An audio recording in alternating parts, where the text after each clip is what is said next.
Domingo, 11 de la mañana, por TVN.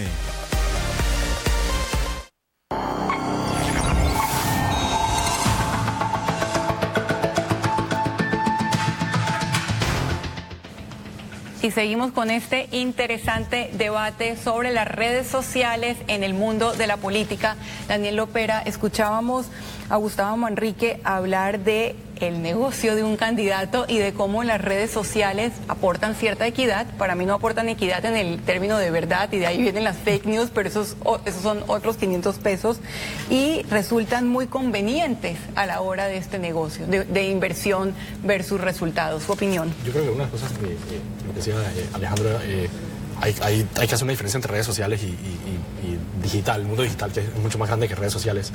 Pero básicamente las redes sociales democratizan la información. O sea, todo el mundo, uno tiene acceso a la información y todo el mundo tiene acceso a convertirse en un medio de comunicación como una sola persona. Pues. Y creo que algo importante es que al hacer esa democratización, lo que le da voces a muchas personas. Y eso cambia un poco cómo se manejaba la opinión pública. La opinión pública antes estaba monopolizada por gente como tú, Sabrina, que estaba aquí sentada detrás de un escritorio en un medio de comunicación tradicional al que la gente tenía, porque tienen credibilidad y porque estar en un canal les da cierta credibilidad. Lo que pasa con las redes sociales es que eventualmente hay gente que gana credibilidad por nada más ser, o sea, por llevar un mensaje que le apela, como decía Gustavo, directamente al corazón de la gente, más allá de la razón a la que tú le puedes hablar, le hablan a cómo se siente la gente y la emoción que siente la gente. Y lo que hablas de la posverdad es precisamente porque eso empezó a pasar del plano de solamente redes sociales o medios digitales a los candidatos. Entonces ahora los candidatos empezaron a usar ese mismo ese mismo acercamiento de hablarle a la gente, a lo que la gente siente, más allá de utilizar o no hechos. Entonces, como te digo, o sea, las redes sociales y el mundo digital como que te da esos dos mundos. O sea, una democratización de la información permite estas dos cosas, una buena y una mala, pero bueno. Ajá, y el tema de lo que yo sé de los fake news y las noticias falsas, creo que sí hay que verlos de un plano generacional, y es quién está más propenso a digerir esta información. Al final de cuentas, digamos, Juan Diego y yo, como somos una generación que nacimos con el Internet, de cierta manera sabemos cómo funciona el Internet. Creo que parte de las víctimas mayores del tema de fake news en Estados Unidos fue mucho de la gente mayor, que precisamente no saben cómo filtrar esa información y empiezan a recibir información de todos lados.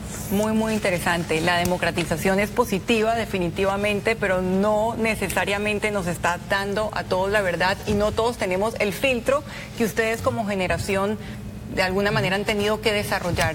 Alejandro Fernández. No, es que uno de los problemas, y justamente lo tocó Juan Diego, es el de la educación.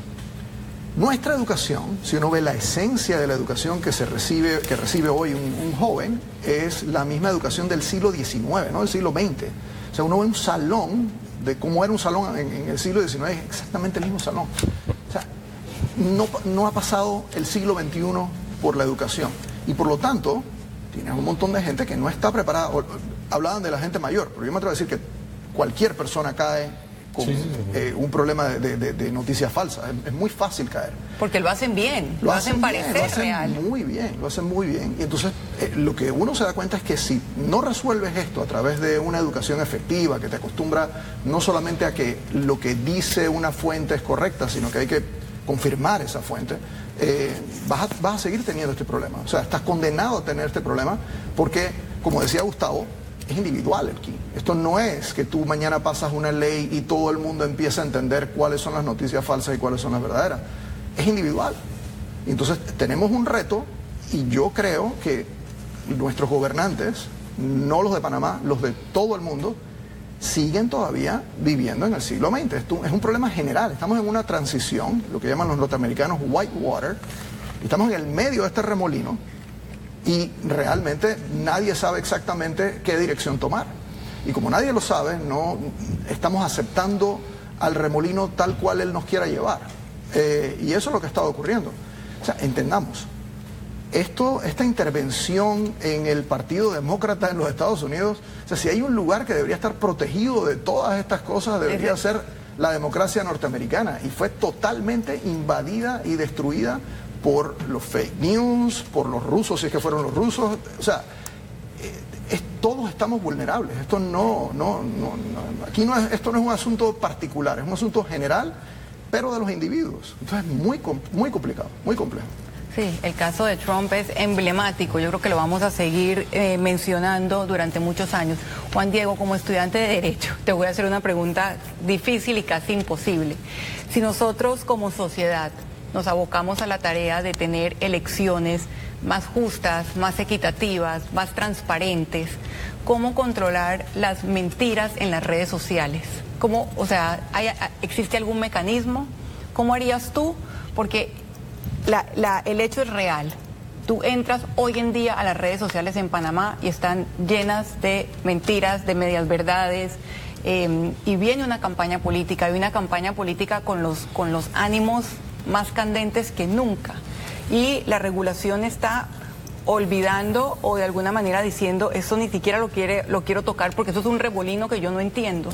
Tú que eres abogado, que estás estudiando para ser abogado y que eres de esta generación, ¿qué harías? ¿Qué propondrías? Yo pienso que hay varios temas que hay que tocar y usted los mencionó muy bien. Y el primero es que la Asamblea falló de salida cuando en la Comisión de Gobierno, porque fue allí y no tanto en el Pleno, al ver que este tema estaba un poco complejo, decidieron, como hacen con los temas complicados, dejarlos de lado. Y eso es lo que crea más que una mala regulación, que por lo menos una regulación es una anomia. Y la anomia o la falta de norma lo que empuja es a la gente a actuar. Y tal vez la mayoría de la gente no busca crear noticias falsas, pero hay muchas personas que sí lo hacen. Y sabiendo que no tiene regulación en su contra, lo van a hacer ahora muchísimo más. Así que es un problema que es, uno, importante marcar desde el inicio. El segundo es el hecho de que existen de por sí las noticias falsas y cómo controlarlas, igual que las redes.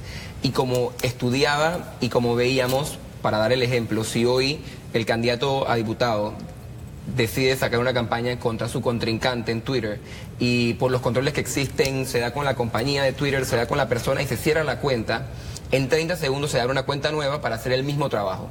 En 30 segundos abre la misma cuenta para hacer el mismo trabajo. Entonces no es controlable porque no es fácil de amarrar. Sin embargo, yo pienso nuevamente que las reformas electorales que establecen principios de educación, de justicia, de transparencia, deben invitar a uno, por ejemplo, en el caso de los partidos, sobre todo de las campañas presidenciales, tener algún control de qué redes para comunicaciones oficiales son así oficiales, para poder por lo menos saber qué piensa este candidato de esta cosa. Oficialmente. Bueno, oficialmente. Twitter tiene por lo menos la verificación de si la identidad es real. Y por allí mismo tengo que ser enfático en el tema de que la educación es la única forma, y va a ser en el futuro, no lo vamos a ver ahora, de que las personas empiecen a tomar y analizar la información mejor. Y no lo estamos viendo, porque más allá de que somos aulas del siglo XIX, hay escuelas hoy en día que tienen iPads, toda la mejor tecnología en el momento, pero no es lo mismo la tecnología a poder analizar la información y, como bien dijeron, ver de quién es la fuente, si la comparto o no la comparto, si es cierta o no es cierta, si es verdad o no, y justamente allí estamos fallando. Y lo más triste, y lo voy a dejar con eso, es lo que usted menciona de los gobernantes. Ellos no quieren actuar al respecto porque les conviene, porque todas estas medidas al final son populistas, pero del siglo XXI. Ellos están dejando al ciudadano en el siglo XIX y se aprovechan de su siglo XIX y con el siglo XXI y su tecnología aprovecharse del ciudadano. Y yo pienso que los ciudadanos informados debemos tomar el tiempo de democratizar a estas personas que sabemos que les está costando un poco más e informarles cómo de verdad poder ver la información y separarla. Daniel Lopera. Yo quiero hacer una distinción, porque se habla de todo este tema de redes sociales y fake news. Hay una distinción entre las redes sociales, es un lugar de opiniones, donde puede dar opiniones correctas o erradas. El fenómeno del fake news que pasó durante la campaña en Estados Unidos es algo completamente diferente. Son sitios que se crearon teñidos de verdades y mentiras por dos razones. Uno, para afectar a un candidato en específico, pero dos, para monetizar también. Entonces, como que hay una diferencia entre lo que es fake news y lo que es opinión. Pero lo combinas. Sí, no, o sea, en el momento que se da un debate, por ejemplo, cuando dices cómo regular el hecho de que digamos, los llamados call center aquí en Panamá, en Twitter, actúen o no actúen. Son opiniones, al fin y al cabo. Son opiniones que tienen de alguna manera que su intención es desviar la comunicación hacia algún lado, mal llevarla hacia algún lado, pero al final al cabo no, o sea, no es una estrategia donde... No, un call center no son opiniones libres. A mí me sigue llamando la atención el nombre de call center, porque ahí no hay nada telefónico. No, y ni siquiera están reunidos en ningún centro. ¿Quién metió ese término? En Twitter, las redes nos metieron call center a los call centers, fueron las redes. Pero el punto es eso, sí hay una diferencia. Y hay otra que quiero hacer, por ejemplo. El día que Noticias nosotros hacemos sátira política. Y la sátira política, su fin es hacer reír a la gente. Hacer reír a la gente, entretener a la gente, de alguna manera criticando la sociedad en la que vivimos y el nivel de la política. Cuando se dio el problema del fake news en Estados Unidos, muchos se metieron bajo esa sombrilla diciendo no, esto no es fake news, esto es sátira. Y yo creo que sí hay una distinción muy grande en la intención con la que se hace con la que se crea la información. Entonces sí hay una diferencia entre fake news y opiniones para mí. El problema es que justamente las noticias, cuando son mentira y son reproducidas por gente que tienen algún nivel de credibilidad, sin estar... Es cierto, hay gente que a lo mejor no tiene la mala intención de hacerlo, pero las personas que no tienen la educación para entender de que lo que están haciendo es reproduciendo una noticia falsa, se convierten en agentes de fake news. O sea, ellos a la vez empiezan a propagar... A difundir.